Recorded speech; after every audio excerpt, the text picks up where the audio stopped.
Hi, it's Miss Heather, piano and voice teacher here at Conservatory of the Ozarks, and I'm here today with my student, Alyssa. And Alyssa gets to work on page 40 and 41 in the lessons book today, level 1, and that is the Treble Clef page. So I'm going to tell you some facts, and then we'll see if you can remember all the things I said when I ask you questions about them, okay? This symbol right here is called the treble clef. It's called the treble clef because it's for high sounds, and the word treble means high. It's also called the G clef because it takes its shape from an old-fashioned letter G.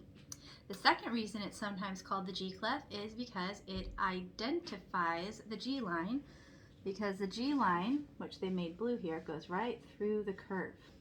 So the note that sits on that line is called treble G, otherwise known as G4.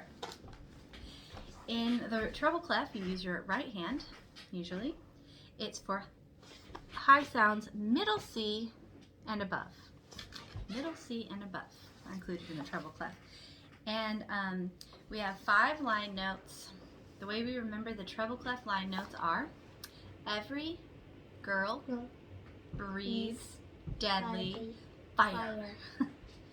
Every girl breathes deadly fire.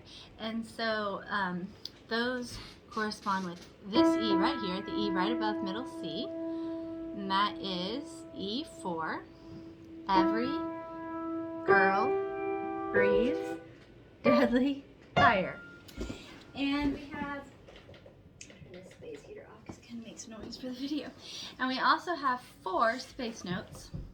We remember the 4 space notes because they spell face, F-A-C-E. And those notes are right here, F4, A-C-E, face. Very good. And I think that's all the things that I would say about it. I feel like I'm leaving something out.